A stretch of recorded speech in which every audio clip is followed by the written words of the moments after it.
This area produced heroes in our struggle, whom they were able to instill the question of defying the apartheid laws.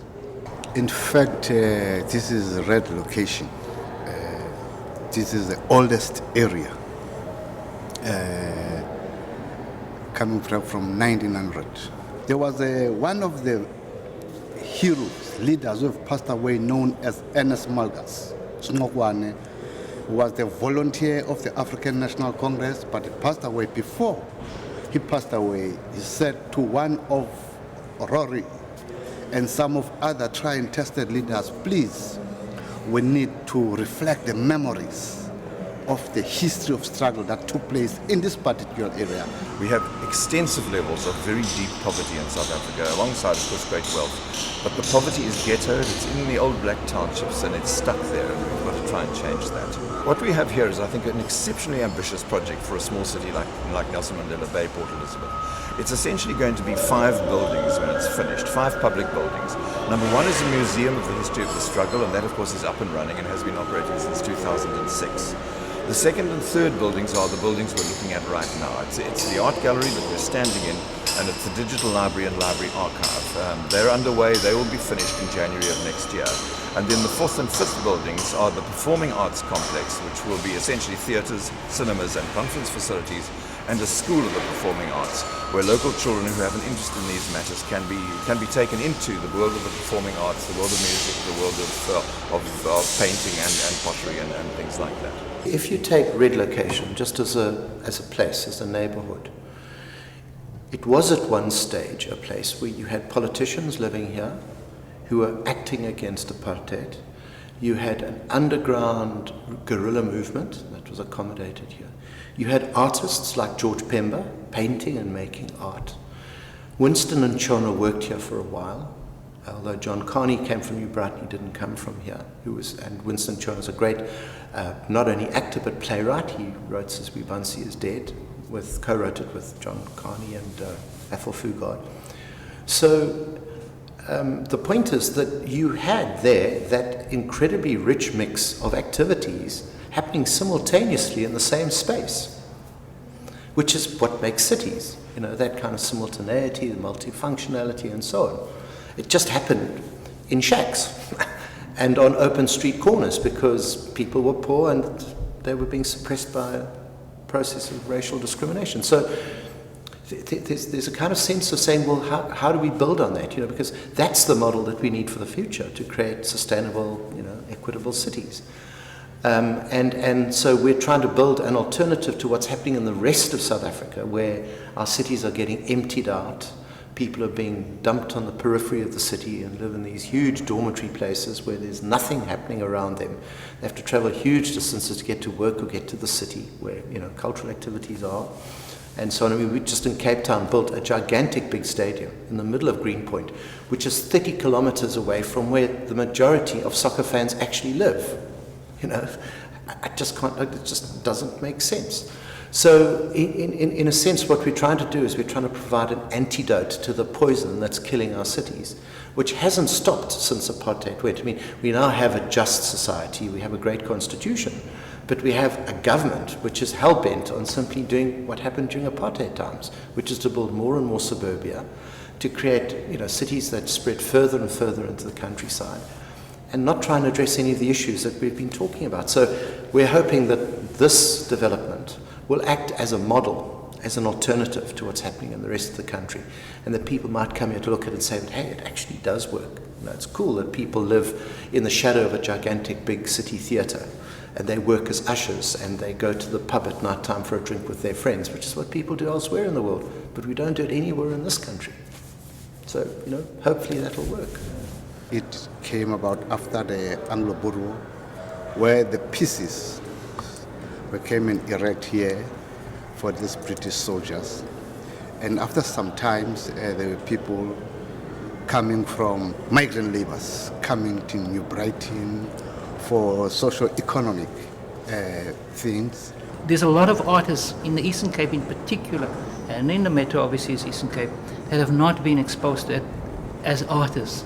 There's a lot of talent that has been exported from here. There's a lot of talent that has gone to waste, that has not bloomed because of a lack of a facility like this. I imagine a gallery like that will look at those things. They will be able to do research. They will be able to do installations, art exhibitions, all related to that particular type of artist, the sort of lost artist in many ways. Well, first of all, the gallery is got a very specific mission, which is that it's not going to be a place where a permanent collection will be held. It's essentially a place for temporary exhibitions and direct principally to supporting the art of people who come from the Eastern Cape rural areas as well as the township areas. Obviously, it'll be available for visiting exhibitions as well. But the idea is that between these big columns, we'll have a series of freestanding display panels.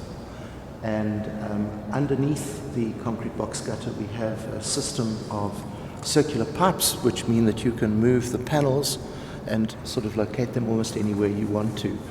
But the idea with the gallery is it's a rough and ready place. The finishes, as you see them, will remain, except that where we have plaster work, it'll be painted white. And it'll be a place that people can come and kick around in and do as they see fit. And it's sufficiently robustly well made to, I think, accommodate that kind of use. But we're hoping that we're not going to need any artificial illumination, which will save on, obviously, energy costs. The system of lighting seems to work very well. And in a way that the panels that hang down here are not dissimilar to those fantastic glass panels in Lena Barbardi's idea of how to make an exhibition in that wonderful building she did, the Bar Building in Sao Paulo, which is just a series of horizontal plates that just sit in space and are adjusted to suit each individual exhibition. The system of construction is really interesting because the contractor was required to enter into a contract for construction in which 50% of the workforce would be drawn from local people. And the local people here are all unskilled. Now, the selection of people to come onto the building site is made by a lottery. So 50 names are pulled out of a hat and those people then get a job. None of them are skilled in construction. They arrive on the site and the contractor then has to train them up so they become useful. Paradoxical thing is that the community decided that in order to spread the benefits amongst as many people as possible, that the labor force would change every 3 months, which means that the builder would then have to start the process of skills upgrading all over again.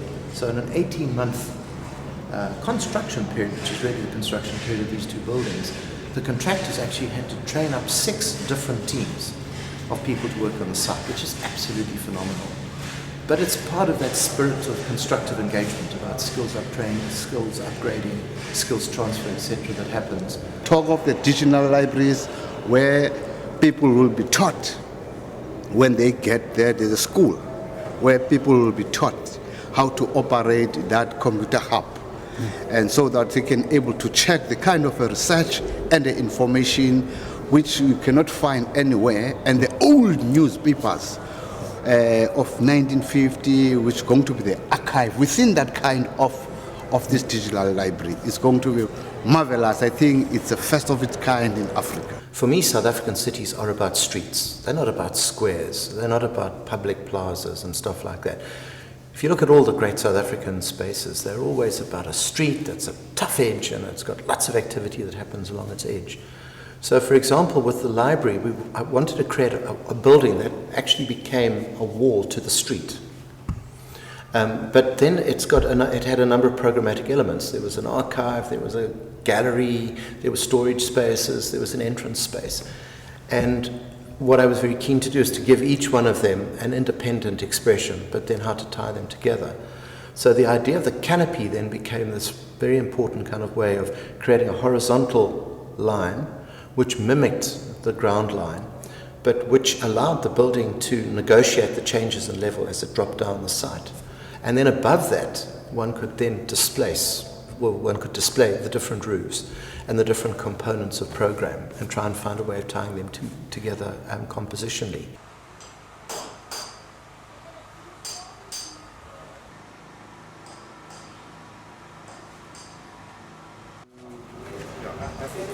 Okay, this is the main library area, and it comprises two specific zones. The raised zones, a timber floor, that's where the computers are. And on the right-hand side is a set of reading nooks, and this is like a street that runs through. This area will be covered in a red carpet, including the walls. That will be a timber on that side over there. We have about 40 computer stations here, and this is certainly for a township the first proper digital library. There will be no books, everything will be accessed via computer. So as you pass through this space over here, what we've done is to just change the character of the place as well, and picking up on that theme of the pine fencing that you saw in the shacks, the way in which people are now using it even as a form of construction material.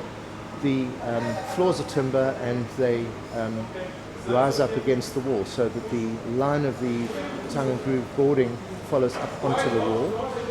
You come to probably the most secret and special part of the building, which is the archive. And what you see in front of you over there is the archivist's desk, which is the form of control point. And there's this quite beautiful, I think, sculpted concrete roof light that sits right above it, and it will be a very dark space. The roof light will be painted a bright color so that it will change the quality of the light that comes through. And then you move up a ramp past that desk. You get access then into the main reading room, which will be a restricted area and open essentially only to scholars, researchers and academics. On the left-hand side over there are the archive record rooms. The city are going to move their historic archives to this site, which is also very interesting. From the centre of the city, they're moving it to a township, and we've got a very special system of archiving here so that people can access original documents, all again in a very controlled environment. The man who built this is quite exceptional, but if you have a look at that line there, it's quite easy at that point there, but if that line comes down in a pure curve, and there are a series of intersecting planes which we couldn't actually draw. So we could just give them a geometrical description in 2 dimensions, but we couldn't draw them through 3 dimensions. And the guy actually did it. This space here is the reading room space. It's still under construction, as you can see. In the middle of the space, there'll be a series of tables where people can sit and work. Obviously, all the electronic equipment that you need to support research will be available here. And light is very carefully controlled, and we have a system of light from both north and south, as well as at the top. And this strangely shaped concrete structure that you can see here, which cantilevers in towards the central space, that will be lined all the way up to the top roof light with a series of timber slats.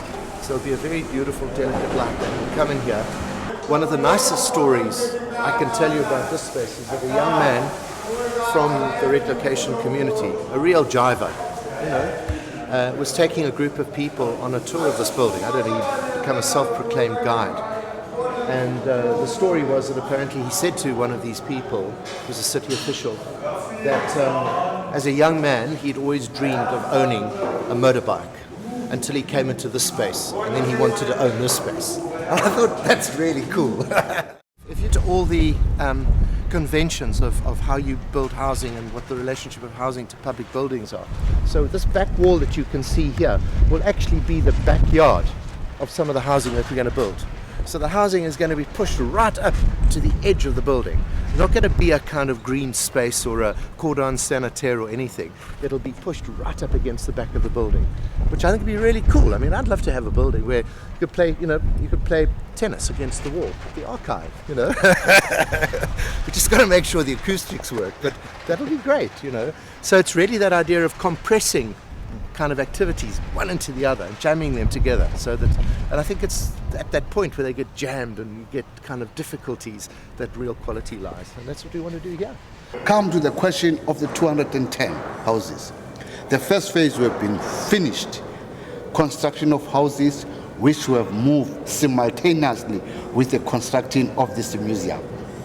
But there were few people who remain who could not get houses, hence we are accommodating with those 210 around this museum around the traditional libraries. People will be renting houses which were not in a good conditions, like relocation. My mother used to pay rent, and I was wondering why he's paying rent whilst there is no electricity in the house, there is no proper infrastructure. I visited PE, I think in 1985, 1987, 1988, when I was doing my primary school. What I've experienced here in Red Location, that the whole area of Red Location will be barricaded by barbed wire. All people who are laboring in the area called Tilpati, before they go to labor, they will be searched. There is one entrance, there is one exit.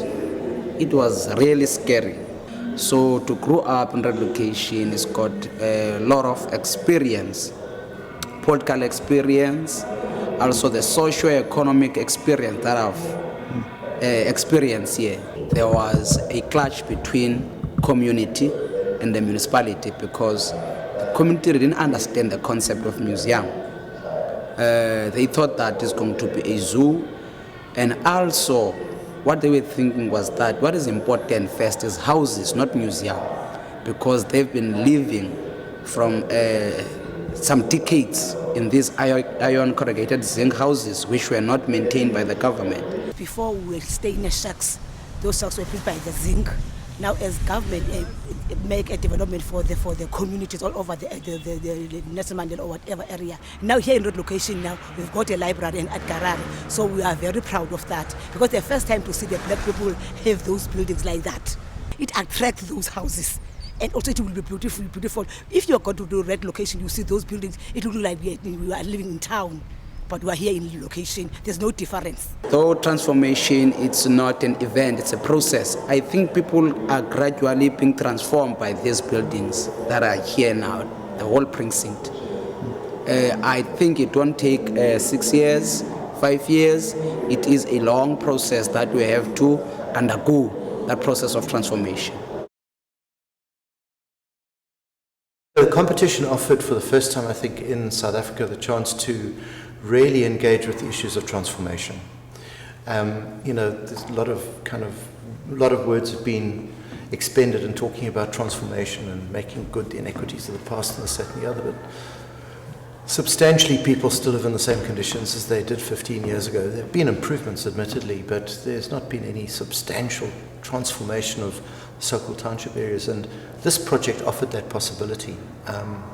And curiously enough, I think it could have only come from the Eastern Cape because the ANC is all-powerful in the Eastern Cape, and in a sense, decision-making is very clear. What was interesting about the competition was not about designing a museum. It was about building a collection of buildings that would constitute an urban quarter in what was then an old shack settlement.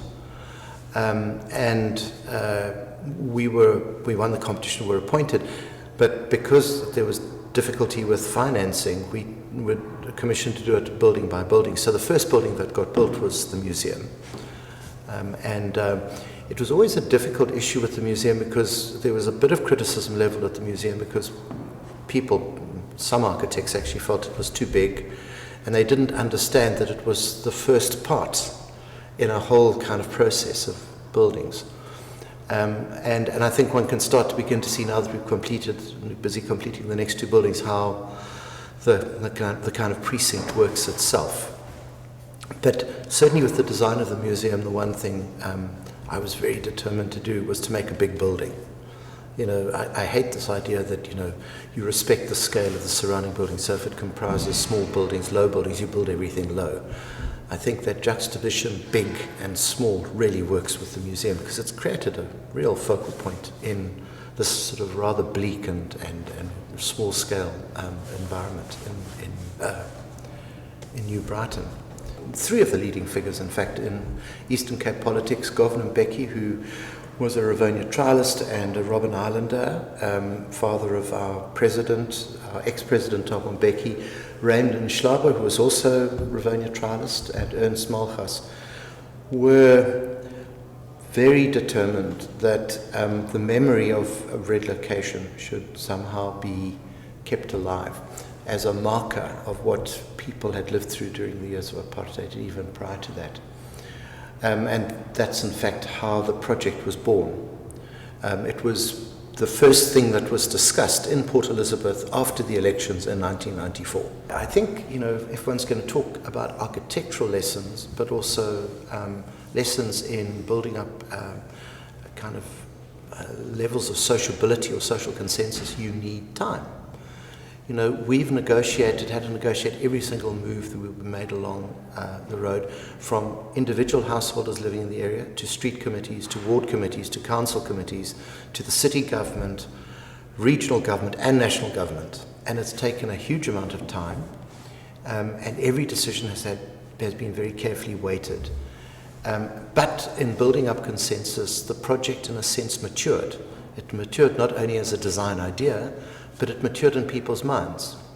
And there was I think there's a huge amount of value that architects must be held accountable, and that they must answer to all the constituencies that they're responsible to, and accept that process is going to be a long and hard one. I think you could say that we're old-fashioned modernists in as much as we still believe that there is a fundamental relationship between social purpose and form, and that architecture, to be brought into being, has to satisfy some kind of ethical, social good for it to have any meaning. That it was one of the underlying principles of the project was that we wanted to make the buildings as energy efficient as possible. So the use of south roof lights became an important design consideration. And the south roof lights also speak to the language, the industrial language of buildings in Port Elizabeth. It's the Detroit of Africa, and the industrial sawtooth profile is a predominant building type you'd find right throughout the city.